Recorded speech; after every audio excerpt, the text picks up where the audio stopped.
Yo, welcome to Six Slayers, the comic signature show, period. I'm Mike the Six Slayer, chilling with Mark the Honorable Villain. What up, fam?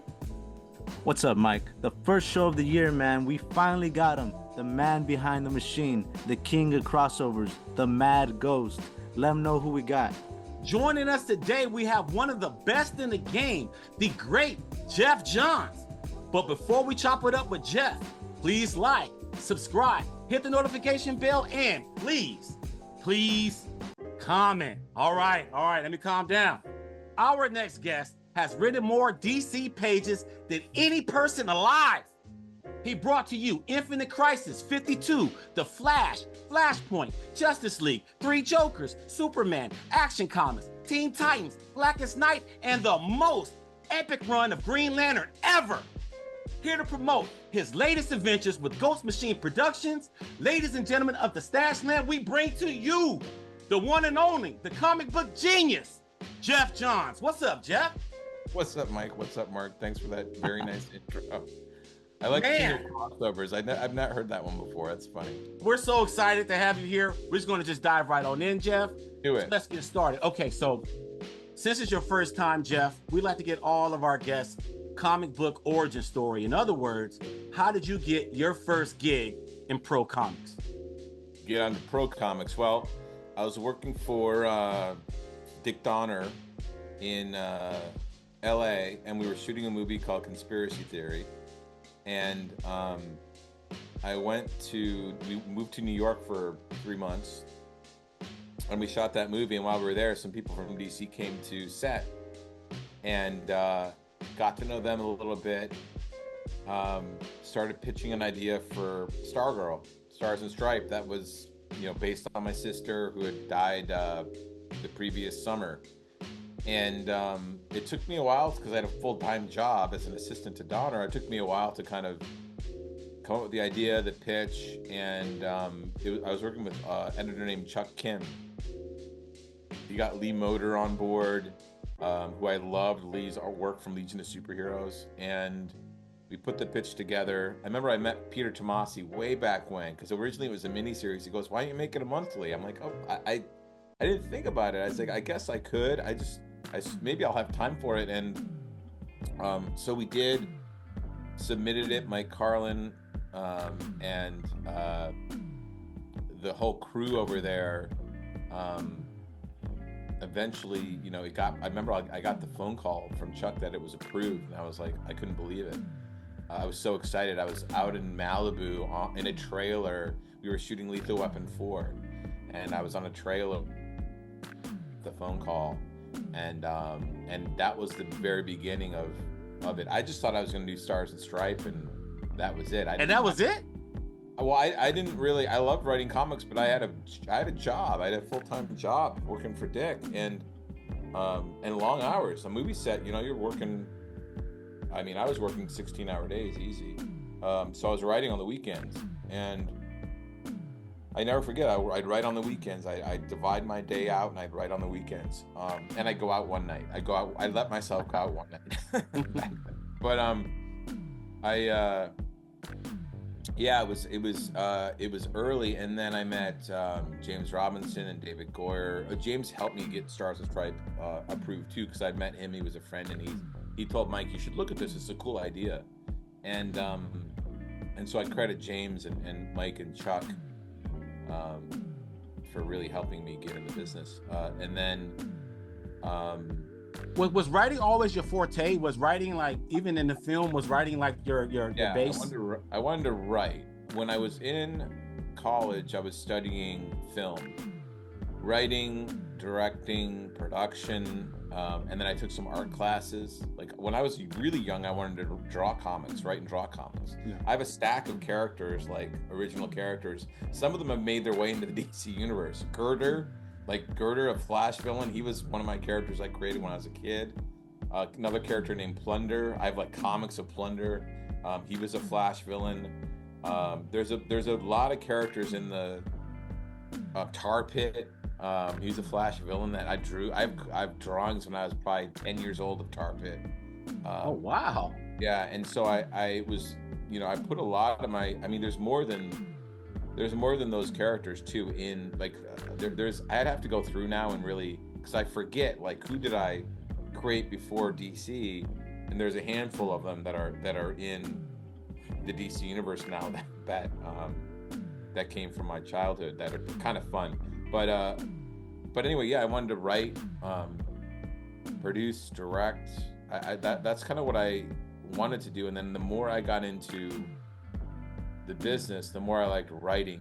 Like in college, I was doing some student films, and I was writing and directing a student film, and I was in a kind of a club with all these other directors. People wanted to be directors, and I wrote pretty quickly. And someone said, "Oh, I have this idea, but I can't write it." I'm like, "Well, I'll write it for you." And then I wrote all their scripts, and I quickly realized I really like working with people, because I like people.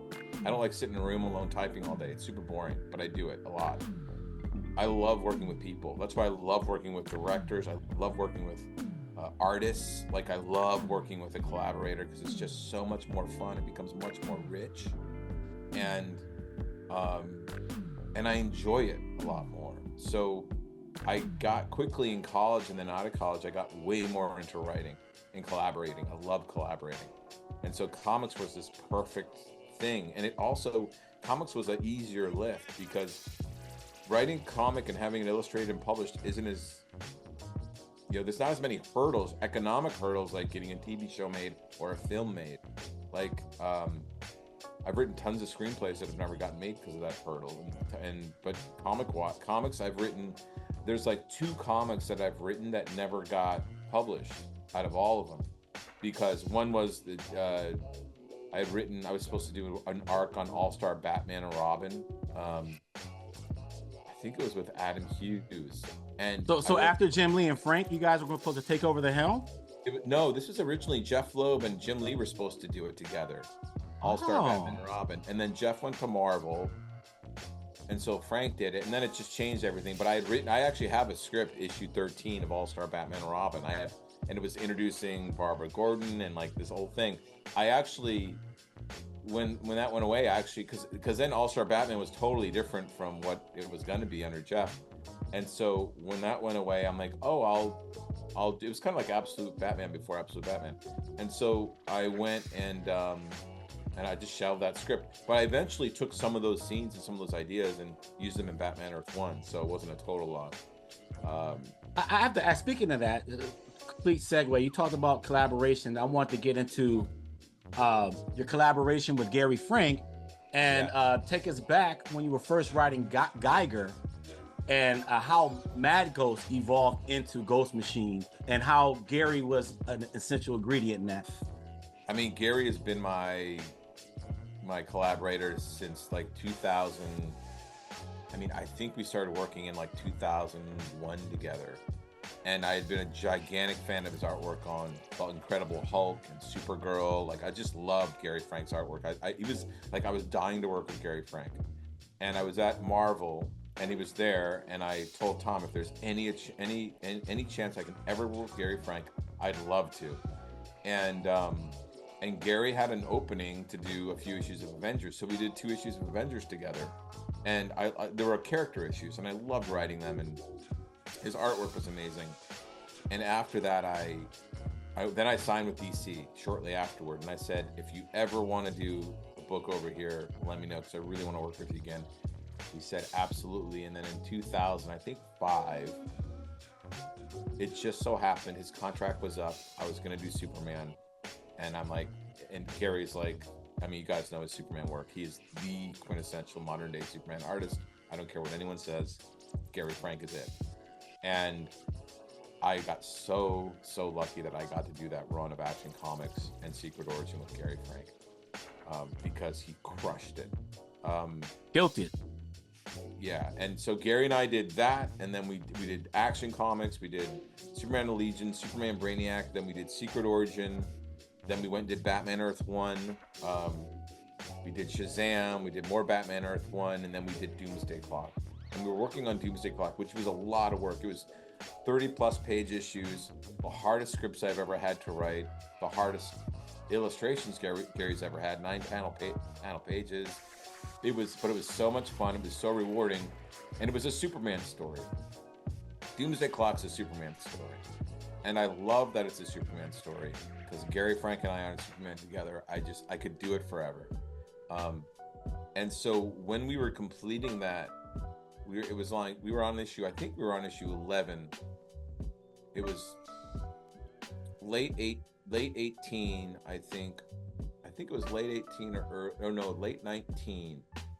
And we were talking about what next. And I was working on Stargirl at the time, just starting it. And Gary, you know, he didn't grow up loving superheroes, and that's all he wanted to do. And he said, I'd love to do something new and different. And we had thought about, you know, doing a run at Marvel or doing another run at DC, but Gary wanted to do something different. And I've been talking to Eric Stevenson about doing something in Image for a long time, because I'm friends with Eric and love him, and I've known him and known Kirkman forever, and been a huge fan of Todd and Mark and everyone there. You know, I grew up with, like, when I was in college, Image was just hitting. It was Spawn and Youngblood and, you know, Savage Dragon, and I loved it. I loved all of those characters. I loved that whole, seeing these A-list artists just come in and just get on the scene with new stuff. It was so exciting. Being like 19 years old and seeing that stuff come out was like awesome.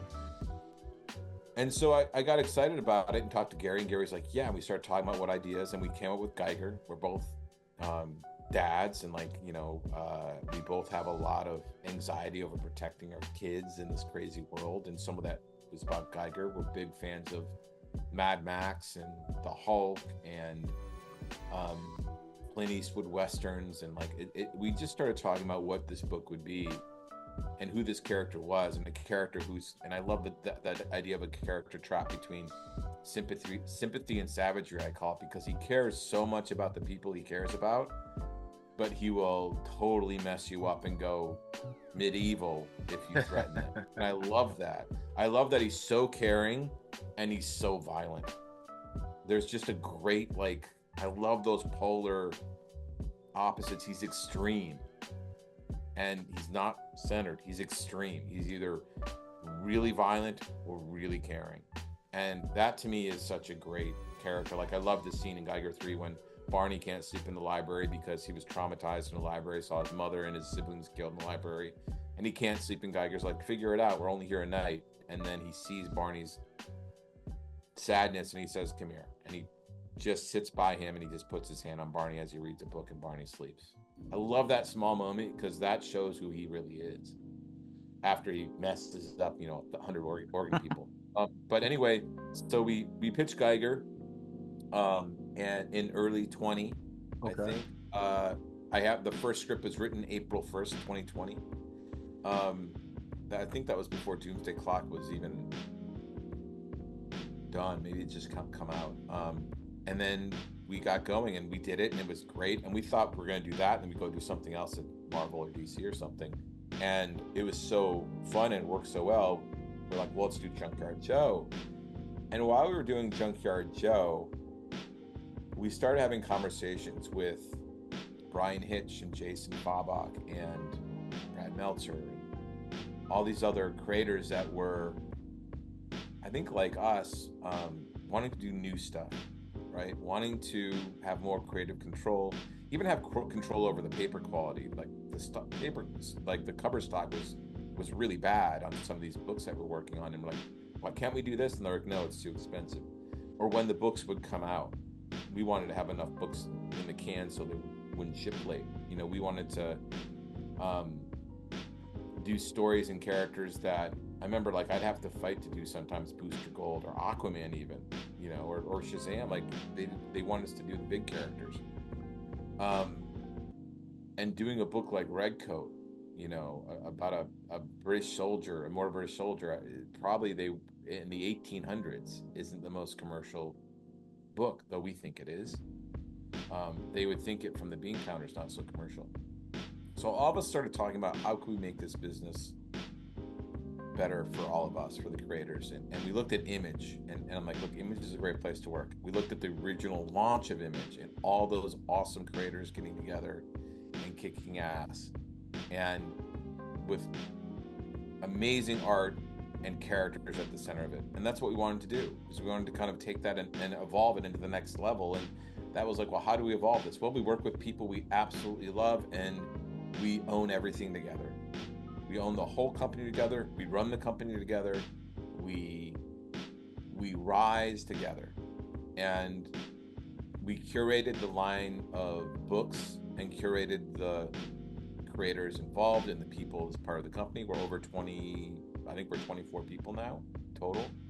A lot of creators, mostly creators, and a handful of support, handful of Ghost Machine support and infrastructure. But it was all about making these great books. And so Ghost Machine was born. It took 2 years to make the plan, because we wanted to make sure we had a plan that would work. We didn't just go out and be like, hey, we're here, we're Ghost Machine, let's just go, like, we're gonna publish books. We did not want to do that. I didn't want to do that. I've seen people go out and talk about stuff and say they're going to do something, and then they try and do it, and it's tricky. We just stayed quiet, and we did it. We were quiet. For 2 years, we built the company. We wrote the books. We drew the books. We created the characters. We created the company.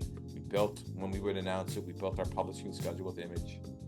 And so then October 23, this is probably 3 years after we started talking about it. 3 years since from Image, so 2 years of talking about Ghost Machine with everybody, and we announced it at New York Comic Con, and I think, and we announced it with our books. We announced it with an ash can of Ghost Machine 1. We announced it with covers, all our covers of our comics, a trade dress, because we already had it all done.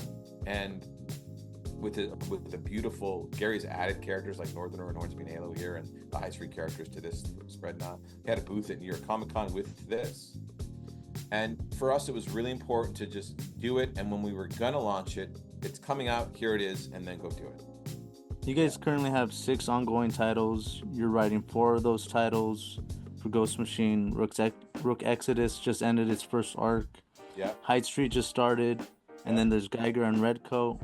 Yeah. Is there any difference on how each title is released? For example, Rook Exodus is scheduled to continue sometime next year. Yeah. So, I can go through the schedule. So, Geiger, we do 12 issues a year. It's a monthly book. Redcoat and Hyde Street are just probably 11 issues a year, right? Something like that. Though Redcoat probably will be 12 and Hyde Street probably be 12 soon. I think the first year we'll have 11 issues out. Rook, so they're ongoing books. Rook is going to be 6 issues a year. When it comes back, it'll be issue 7. It will not be another issue 1. Okay. We don't want to do that. But with Jay's drawing and it takes a long time to get that book produced, and we don't want to have it come out haphazardly. We do it in arcs, and so when the arc is complete, we release the book. So we're working on the second arc right now. When we feel really confident that that'll come out every month, the book will be solicited and then it'll come out. But that Rook is the outlier of the other books. So Geiger, Redcoat, Hyde Street, Rockefellers, and Hornsby and Halo are all monthly books, or very close to monthly books. And again, depending on quality, we want to keep the quality really, really high. Like right now, Gary's drawing Geiger 13, and I think issue 9 comes out next week. So we're really far ahead. We have a stack of Geigers already, like lettered and colored and stuff. We're deep into Redcoat and deep into Rook and deep into Hyde Street. So and Pete and Francis and Pete and Peter Schneeberg are deep into their books. So our goal is really to keep a small core of ongoing titles. With there's 5, and then Rook is ongoing, but it's only 6 a year right now. And then we have mini series coming out. First Ghost hits next year. We're gonna announce that artist, I think, in January, but they're amazing. And then also Maytal has a new book coming out next year too. That is with really the same team, she told us. Same team, yeah. Layla, who's awesome.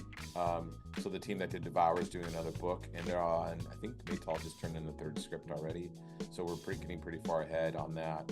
And then Solus will be hitting towards the end of the year. That first issue is a giant 64-page monster. What? And so, yeah, it's huge. Lamont wrote this script, and we were all like, Lamont, this is so long for a first issue, and it's it's just a lot. Like, it's a lot of pages. And then we read it and we're like, this is one of the greatest scripts. I'm like, no, it's 64 pages. Leave it alone. Like, do not do anything. Just let it be. That's the other thing, is like, we can say, look, this is great as it is. Let's leave it alone. Like, yeah, it doesn't fit into like the typical launch, but let it be a 64-page book. It's too damn good. Don't screw it up. Geoff, you're the most prolific modern writer in DC history. You have transformed 80-plus year multiverse or divine continuum. Speak to us about the new universe of Ghost Machine and your excitement about them. A little bit more about that, as far as the scripts that you're in charge of, and what does the future behold to you in your mind? Sure. When we set out to do these books, we had a lot of creative conversations about different tones, because we love superheroes, but we want to do things that weren't quite superhero. Some are superhero adjacent, like Geiger or Redcoat, but they're not straight up superheroes. And as we were building out these stories, that really built in, we call them the four corners of reality for Ghost Machine, like the four universes of Ghost Machine, and they're all by genre, right? You have kind of the unnamed, which is these modern day American myths that were never could be alongside John Henry and Paul Bunyan, that you never heard of, like Redcoat and Junkyard Joe and Geiger and the Northerner. And we're going to get to see the Northerner. His first appearance is really in Redcoat 11, starts his storyline.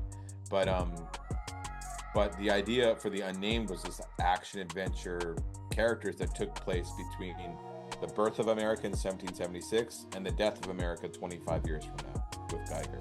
And so our two ongoing books are those polar ends, with Redcoat and then with Geiger. And the characters couldn't be more different. And the books, I think, couldn't be more different, which is really fun to work on. But that universe of characters, the unnamed, their adventures take place in the same timeline that we have in the back of the books. And they interact here and there. But that's one of the universes, and it's really fun to work in that universe. It's the most akin to kind of a DC or Marvel superhero universe, even without straight superheroes. They're all kind of oddball characters. And then we have our science fiction universe, which is Rook, Exodus, and we kept it separate in terms of continuity, only so the books can be the best they can be. We have a future in Geiger and a future in Rook, and it wasn't about reconciling those futures because they are different. But Rook is the sci-fi universe, and then we have our horror universe with Hyde Street and Devour, right? And Hyde Street really became this great kind of place where we can tell all sorts of horror stories, and these characters can interact. And it was fun to be like, well, in some publishing plan, you might have like a horror book where Mr. X-Ray is the narrator. You might have another horror book where Frankie's the crypt keeper, and by having all of it happen at once and all of them have a shared continuity, because I love characters and relationships and the characters evolving. It wasn't a horror anthology book so much, even though it is kind of part anthology. It's really more of a serialized storytelling, and it allows for us to have great stories, that build off of it. But it keeps it really tight. Like, we aren't out to publish even more than like 7-8 books a month. That's not our goal. Our goal is not to publish 20 books a month. That's not how we're going to expand. We don't want to do that. We want to keep the quality really, really high and focus on our characters that we do have, and slowly introduce new ones as we go. But and then our fourth universe is Family Odysseys, which is books that center on family, like the Rockefellers and Hornsby and Halo, and that allows Peter Tomasi to do what he does best with Superman, Super Sons, Batman and Robin, great family dynamics. And so those are the four different universes that we have. And Rockefellers 2 that just came out this week, or Rockefellers 2, I guess that came out last month. This is going to be in January. That had a spread that had them all on it, that all our artists jammed on, because we wanted to do something special for Rockefellers, just to remind all the readers that all these artists work together, that this is our company, and we all wanted to be in one book. It was just cool to do that. That's awesome. And then just a quick follow up on the universes. Soulless, I'm assuming that will be in the High Street universe? It is. And First Ghost, let me guess, would be in the Unnamed, maybe? Yes, it is. Yep, you're right. Awesome. Okay, so all right, I've been dying to ask you a Green Lantern question. You know how much of a nut I am with Green Lantern. Do it. Well, first off the bat, Geoff, you hit the artist lottery with Green Lantern. You had like Batman level artists on your entire run. And so just tell us, how'd you manage to get the people you got? You were working with Yvonne, Doug Mahnke, I mean, everybody. I mean, even Philip Tan, even your fill-in artists were great. Mike McCone. Yeah, I mean, look, artists are the most important part of a comic book. Like, the comics are visual. And I shared a writing office with Jeff Loeb for a long time when I first started out. And I learned a ton from him. Like, there's a handful of other writers that I'm really grateful for, because they taught me so much. James Robinson was one. Taught me so much about writing, simple things about format. He writes from the heart. Like, he was a producer and writer on Stargirl. We had the best time ever. Any TV show I ever do, I will want James right there, because he's so good at what he does. And Jeff Loeb, who, it goes without saying, is one of the best writers in comics. Also producer, writer, done a ton of film and TV stuff too. But Jeff, when I was sharing my writing office with him, he always talked about the relationship with the artist. Ed McGuinness, Jim Lee, like, he was always Carlos Pacheco. He was constantly working with the best artists in the business, and it was so important because you want to make the best quality book.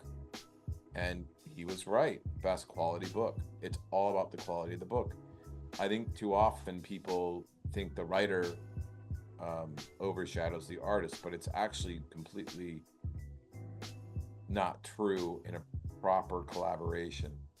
The artist needs to be 50, it's got to be 50-50. And you need to have a great artist and a great partner. You can't have a great partner if you just send scripts into an editor and the editor sends your script into an artist. That's a terrible partnership. That's not a partnership. There's no dialogue there. You don't get better. Your comic isn't better. My comics get better I talked to Gary Frank this morning. I talked to Jason Fabach this morning. The comic books get better when you're talking about what you're doing and why you're doing it. Why? Why are we telling the story? Why do we want a double page spread here? Why do we want to reveal here? I find that so much in everything is, why are you doing this? Why? What's the point? Jay and I were talking about, look, like, why do we want to tell this story? Well, we want to explore our relationship with nature. There's something to say about it. We wanted to tell a kick-ass story with amazing action. We wanted to create a brand new world with cool tech that we've never seen, and yet be very grounded with animals we're familiar with, and make Exodus look like it could be Earth if you smashed our world today with the American frontier of yesterday. And so Jeff really taught me the value of partnership. And so when I started working with Gary Frank early on, I was so incredibly, because I've worked with a ton of artists, and I worked with a lot of huge artists too. And Tony Daniel, I mean, Jesus, ton of them. I've worked with a couple artists. I love working with Tony on Titans. He and I had such a great time. Mike McCone on Titans too. Like, so many great artists. But there have been some other artists that were really big that I just couldn't connect with. Personally, absolutely, but creatively, it didn't quite match up. When you match up with an artist like Gary Frank, who is so emotional, or Brian Hitch. Brian and I have never worked together before Redcoat, really, so it was amazing. Like, I know we had the same sensibilities, but it was just like, boom. It felt like we've been working together for years and years. It was awesome. Ivan and I had a huge history we started on Avengers 2. And Green Lantern was our trial by fire. Aquaman, like, Ivan and I have had such a long working relationship. It's not by accident, because when you find a creative partner in any field, in anything, that you work well together with, and then also the product is also good, right? Like, what you create, you're proud of together. You want the same thing from a comic book. You want the same thing from a series. And so I've worked with people over and over and over and over again, because when you find them, you got to cherish that relationship, because it is special, and it is not easy to find. It's really, really hard to find. You've worked with Doug Mahnke, actually, more pages of Green Lantern than anyone. His animations are crazy good. Yes, they're awesome. When we first interviewed him a few years back, and I asked him about his time collaborating with you with Green Lantern, man, he had so much glowing things to say about you. And so I just wanted to, give you an opportunity to tell the Stash fam, what was it like working with Doug on Green Lantern? Because you worked with him longer than anyone on that run. Doug was amazing. I'll never forget, Doug and I started, I'll never forget that Black Hand issue we did, Green Lantern 43. We had the best time on that, and that really quickly solidified a long run on that book. And Doug and I had a great time on that book working together. And there's something really dark and bright and heavy about Doug's work, and so detailed. But I remember that Black Hand issue, it was like the first time I worked with Gary Frank on Superman. It was just boom, the issue hit, and I was like, this is like, look at this partnership.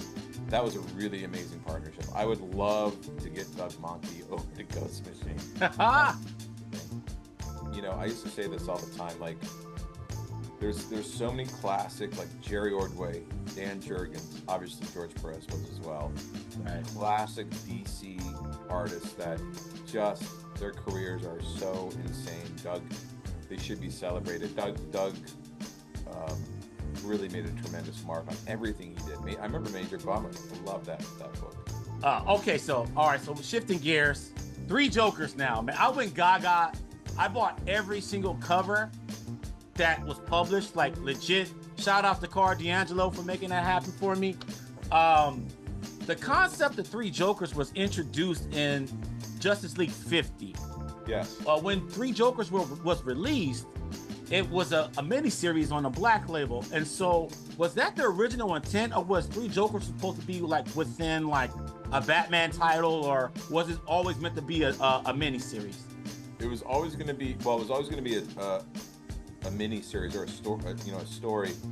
Originally, when Jay and I were talking about this way back when, it's a little bit like what happened with Blackest Night. Is I remember Blackest Night was originally supposed to just be a crossover between Green Lantern and Green Lantern Corps, and Dan DiDio was adamant that it be its own mini-series. He's like, there's just too much story here, and I argued about it for I don't know how long. It felt like weeks, but probably was like 2 days.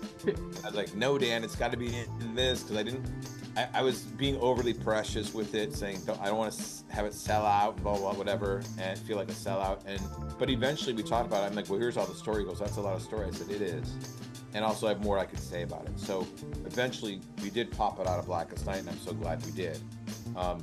In a lot of ways, it was a similar thing where I had this idea for 3 Jokers, and it was starting to form, and we planted the idea as we were working on it, and Jay and I were talking. And ultimately,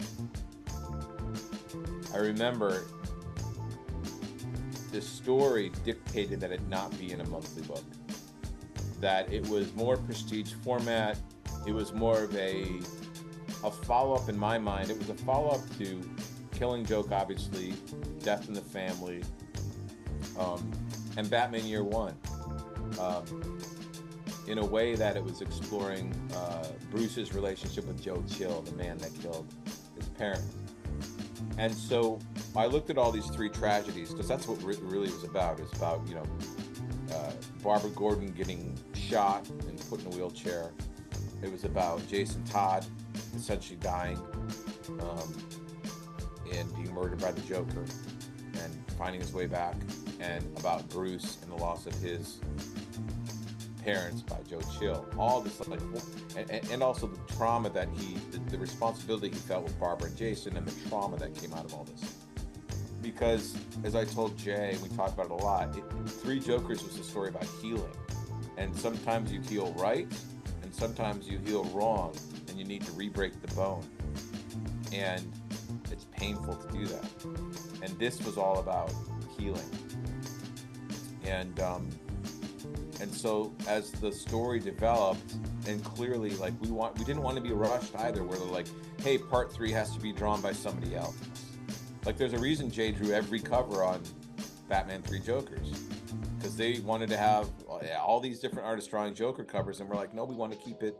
Jay was really adamant, I really want to, this is our special book. Batman 3 Jokers was, and I'd never tell him a Joker story. If I'm going to tell a Joker story, like my one Joker story it's going to be explore how Joker's affected Batman and his family, and the tragedies that they had to heal from and come back from, and what that's done to them, how that's brought them together closer and pushed them apart. And there was a lot of Jason Todd became one of my favorite characters to write in that. I loved working on that book, but the way the story dictated is that, like, let us just go away and tell our story in the format that the story is asking to be told in, instead of trying. All too often, I've worked on books and crossovers too, where because of the schedule, suddenly they're like, hey, this has to be a fill-in art, or these 10 pages have to be drawn by someone else. I remember Jeff Loeb, that happened to him on Superman Batman, just so they could make a week. They're like, nope, we have to have this 4 pages drawn by someone else. He was like, no way, this book, the quality of the book is more important, it can wait a week. And that's another reason we're doing Ghost Machine, because we can control our own schedule. So, you know, we can make sure that we have the time that Jason needs to get drawn. And so when it's ready, just like Batman 3 Jokers, it comes out when it's ready. We never solicited that book until it was done. And we said, like, we want it done, because, like, we want it out, and they wanted it out earlier because they wanted the money for it, because it's an $8 book for the year. We're like, it's not ready yet. Please just let us finish it. Then when it's ready, have it come out. And they did that. And on the covers, Jonah Weiland over there, he was over there at the time. He was really the one that helped support Jay doing all the covers. And I know there's a lot of difficulty internally to get that approved, because they thought, well, no one's going to buy all these covers because they're from the same artist. Wrong. Yeah, wrong. Jason Bobak, like that's it was kind of crazy to, it was just crazy to hear that. And Jonah fought for us, and it worked out really, really well. And I know DC was really, really happy, because it was their best-selling book in like a decade. And it's probably still a top-selling graphic novel, still probably. It is. We see the statements. It's one of their tops. It's been one of their top-selling graphic novels since it came out, which is great. But we're really proud of that story, because again, we had something to say. It's talking about all of us are wounded. All of us have had trauma, whatever it is. It's all relative, but we've all gotten through it, and we all have had to, you know, figure out what life is like on the other end. And I'm really proud of that book. I really love that book. And Jason's art's it's just killer on it. It's just, I mean, he's like one of the top artists in the game, and he's so young. He's still got so much pages left in his life. It's crazy. I got to ask this question about the 3 Jokers, though. And then we're a Ghost Machine right now, so I don't really care as much, because I'm more interested in like where we're going with Jeff with 3 Jokers. I mean, with the Ghost Machine. Well, with 3 Jokers, was there a plan to delve in more on the multiple Jokers itself? Because that was kind of like the weird thing that came out, or was it meant to just kill them there and just explore those emotional beats? It was always meant to have 3 show up, ask the questions, see that. I mean, Joker's trying to find the perfect Joker the whole time, and who is that perfect Joker going to be, right? Who is the perfect Joker? And the whole idea of exploring the Joker was, this is the other thing the story's about, is who is the Joker? Is it important who the Joker is, what his identity is, what his name is, who he was? And Batman says but it's not. Joker is Joker. Whether he used to be a gangster or he was a comedian or whatever he was, it's not about what the Joker's real name is. It's about who the Joker is, how he exists. And the idea that there were other versions, or could be other versions of him out there, was a play off the Joker trying to become more meaningful, and obviously trying to have the Joker mean more to Batman, because that's all the Joker tries to do. Like, that's why he cripples Barbara Gordon. Well, now he means more to Batman because he did that. He hurt Batman. He killed Jason Todd, did that to Batman. And now he's like, how can I get to Batman in a way even more so? And he goes, well, Joe Chill he knows Bruce Wayne is Batman. It's revealed at the end of that story. He's always known, and he would know. And by the way, vice versa, Batman would know who the Joker is. He's Batman. He just would know.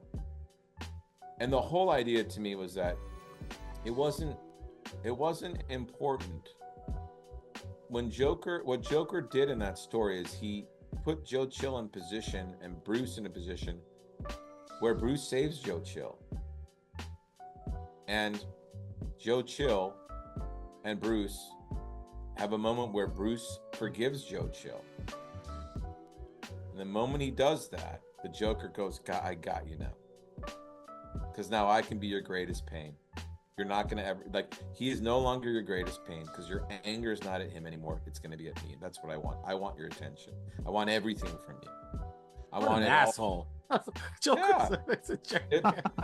But to have this whole thing be orchestrated under the guise of creating the perfect Joker is the Joker said, I did all this to have you and you forgive Joe Chill, and you did. Right? And Joe Chill has remorse. And that chapter's now closed, so I get the rest of you. Me. To me, that's a really strong, frightening, compelling, creepy story. And that's the takeaway from that story, is that the Joker orchestrated Bruce to forgive the man who killed his parents and thus making him Batman so that he could be his greatest pain. He could. That's all he wants. He wants everything from Bruce. And Joker thinks he has one up on him, and then we flip the card over, as you do, and you reveal in the last sequence that, well, Bruce actually has one up on the Joker, because Bruce knows who he was, and Bruce knows what he left behind. And Bruce checks in on his ex-wife and kid, who are up in Alaska periodically to make sure they're okay. And the fact that Bruce knows that, he's got one up on the Joker. Geoff, I want to switch back to Ghost Machine. You talked about it a bit earlier, about the comparison of the formation of Image being compared to the formation of Ghost Machine. The talent are walking out, the artists are walking out. Can you tell us what it means that other people are making that comparison of Ghost Machine being compared to the foundation of Image? Yeah, I mean, they're right. That this was really us taking charge of, and Todd McFarlane said it, and he was talking about the since Image first was founded, and his quote when we all did this was, he was really excited, and he said, "What took him so long?" And meaning, why has it been generations since they did it that a group has done this? And it's complicated, right? It's complicated. Your love for DC and Marvel certainly keeps you there. When there's problems, when it's hard, it certainly keeps you there. Your love for DC and Marvel keeps you there when there's creative issues, or when there's, you're not compensated in the ways you think you should be, or whatever. It keeps you there. It kind of holds you hostage a little bit.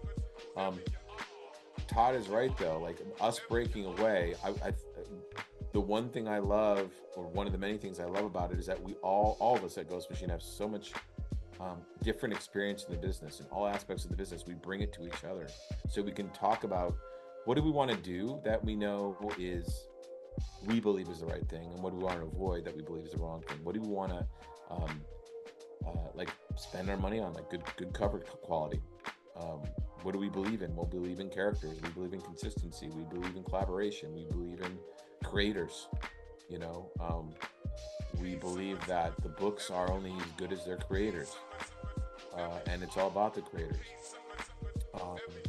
The fact that, I've said this before, that Geiger is probably going to hit a higher number than Superman, because they're going to relaunch it again, is crazy. Like, Crazy.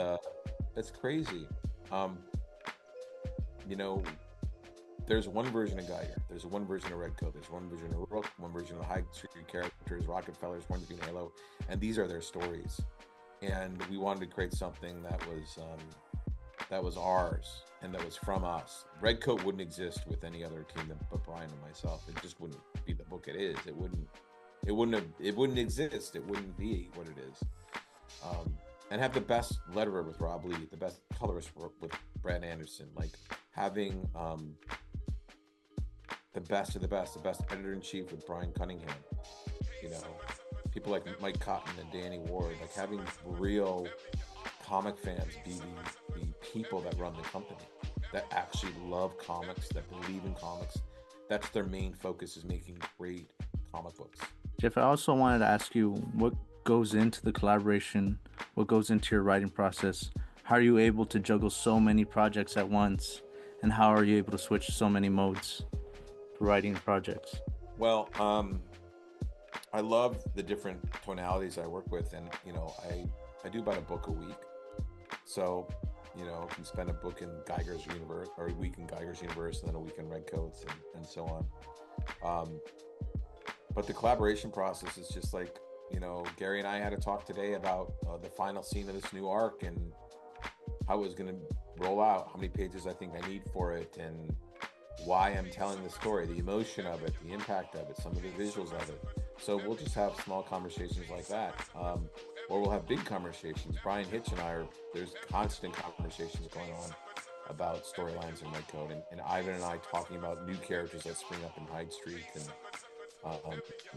and taking, like, you know, the Ivan will say, hey, I love this dialogue for the scene, so I want to do the layouts this way. I'm like, awesome, looks great. Like, so we're constantly talking about everything. But the collaboration's it's all different, but it's all organic and varied. And sometimes it's through Zoom, sometimes it's through phone calls, sometimes it's through text, sometimes through messaging apps, like however it manifests, emails. But and Brian Cunningham, our editor-in-chief, is always involved too. Like, Brian has great notes. I have worked with him forever, and I really value his notes, because again, creative control isn't about this is my idea, so it's the idea. Creative control is about, I get to work with the people I want to work with. That's creative control. I get to work with Gary Frank, Brad Anderson, Rob Lee, and Brian Cunningham on Geiger. I want feedback from Brian on the scripts, and Gary. Like, we want to have conversations about how do we make this the best it can be, or if there's another idea to throw in there. Brian's called me out of the blue and said, hey, I really think blah, blah, blah. And I'm like, you know what? Let me think about it. I think you're right. And I'll go through and make a change or add something or whatever. But I love that. I love the collaboration.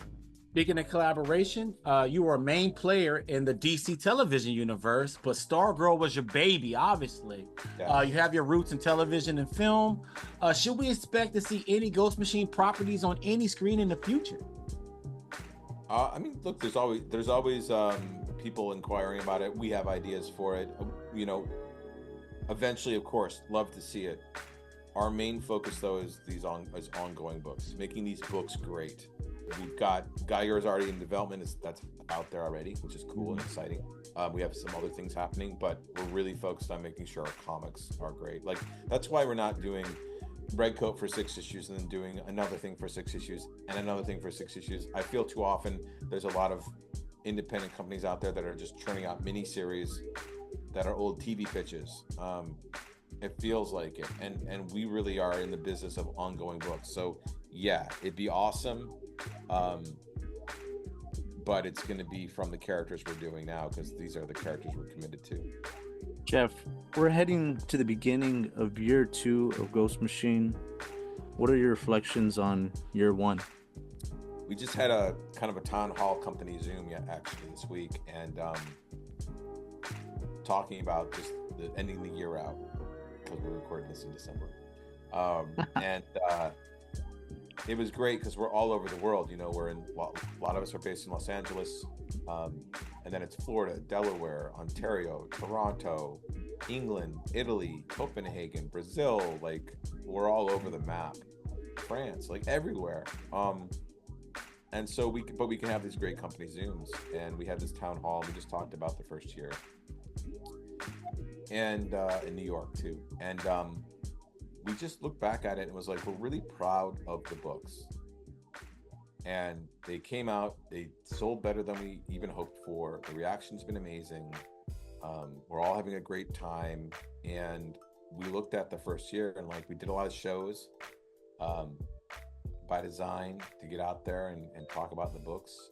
Had our first action figure come out with Junkyard Joe, some coffees, like, really happy with this first year. It's what we set out to do, and it worked even better than we hoped, and we're super excited about year 2. Year 2 is continuing all these books, introducing the next wave of characters in these books, like Northerner, super secret character in Geiger I can't talk about, and some other ones throughout all the books. But yeah, it's going to be an exciting year 2. We're excited for year 2. It's just more of this. And you know, when you're working on anything new, there's always bumps in the road. There's always things to work out.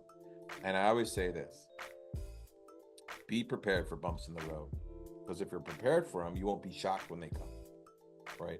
You don't have to be cynical. You don't have to be pessimistic, but just know something's going to come, and you're going to be like, oh, this happened. I remember bad things would happen to me in threes, and there were two things that happened to me. I don't even remember what they were. Two things I was really bummed about, and I'm waiting for the third thing to come. And I was getting on a plane to fly to Chicago for Comic-Con, and I was driving to the airport going, what is this third thing? Like, I'm about to get on a plane, you know, I like, what is this going to be? And suddenly I got T-boned. Car went right over, hit me. And my car was drivable, but got bent up. Everyone's fine. And my first thought was, thank God it finally happened. Thank God I just got hit. I don't really care about cars because cars can be fixed. Anything that can be replaced or fixed, it doesn't really matter. And I drove, got the information, then drove to the airport in this kind of dented up car, got in the plane and went to the show. I was so relieved by that. And so, you know, that first year we always expect speed bumps, whether it's the hurricane in Florida. One week we had to ship Geiger a week late because Andrew was inking Geiger pages and he had to leave. He was evacuated. There's nothing we could do about it, but that's okay. Like, you accept it, move on. It's only a week, it's fine, and he's safe. And other things, just like you learn about shipping, you learn about you know, everything. Anything that you think could go wrong could go wrong. Like, I remember when we shoot Stargirl, the video assist guy, Fred, great guy, he's like, this is so, I can't even find the plug. I'm like, it's always a pain on location. I said, it is a pain on location because you literally walk into the room and you have to find out even where the plugs are. That's why location's hard, because it's always brand new. It's always new, so you don't have a routine or a rhythm. It's like starting a new book. Redcoat 1 was a lot harder than Redcoat 12 to write, just because I'm into the story, I know the characters. So that first year, like, for all of us, I said it was a year that mistakes are going to happen, and year 2 is the same thing, that mistakes are going to happen, but you got to learn from them, and see if you can not repeat those, if there's a way not to, and move on. But we're really, really happy with the first year, and the community that's rallied around the books and the characters. We have such a great fan base. They're just amazing people. All right, I just want to ask you a question about just continuity as a writer. We've been interviewing GL legends, Joe Staten, Steve Englehart. We interviewed them this year. That's coming out in a few episodes. But I wanted to ask you about the importance of continuity in superhero comics as a writer. You made a lot of references in your GL run. I mean, from the Book of Oa. I mean, just all from the whole era, from the Gil Kane all the way from the 80s to, you know, the Emerald Twilight, all of that stuff. How important was continuity as a writer to you in superhero comics? I never looked at it as continuity. I looked at it as a character's history. And I would always look at it and say, if somebody went through all these things emotionally, what would they be like? How would that affect them? What things would change their perspectives or alter them, or where would they be having gone through all this? So I love continuity in the sense that it was the character's history, that's all. I got to know somebody a little bit better. And I always felt like it just enriched the stories. It never hindered them. If there was a storyline that you didn't love, unless it had a huge emotional impact on the character, you don't need to reference it. You don't ignore it like it never happened, but you don't need to reference it. So for me, I always thought it was a plus.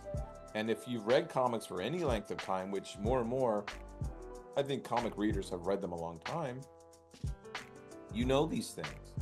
You're familiar with them. So it's cool to like have nods or references. There's Aquaman continuity that I referenced in my Aquaman run, and some I didn't. But I referenced the stuff that I thought was that mattered, or characters that there was a little bit of history there, so it would be more emotional or affect things a certain way. And there's always things like you can see seeds planted that can grow into bigger things. I just always loved it. What I would try and do is, when I got on a book, if a character had been around a long time, get back to why the character exists, why they're unique. I would always dislike when a superhero comic, I could take Green Lantern out of it and put Firestorm in and be the same exact story. But thematically the same story, visually, like it's the same story, and that happens a lot. I would try to find, what's this character about? Why am I telling this story? Aquaman is about responsibility. Aquaman is about self-identity. Aquaman is about, being of two cultures and not feeling like you fit in either. Aquaman to me was about and finding your person with Mera. To me, that was exciting. That was a really great emotional find for me, because then I knew what the book was about the whole time, is reconciling all of this with him, and that was continuity, really, because Mera was there. Like there was a lot of things to use in that story, but continuity to me is always I love continuity. It's fun. It's just history, character history. That's it. Okay, Geoff, we're finally on our last question. Is there something that we haven't talked about that you want the fans to know about? Any upcoming appearances? Any other projects you want to shout out? Any other stories you want to tell us? Oh, geez. Just that, we have our first line of trades coming up already. So if you haven't checked out Geiger or Redcoat or Junkyard Joe or Rook, those are all going to hit in the early part of this year. Geiger Volume 1 and Junkyard Joe are already out. But just everybody who's been reading Ghost Machine, thank you for the support. Thank you guys for the support.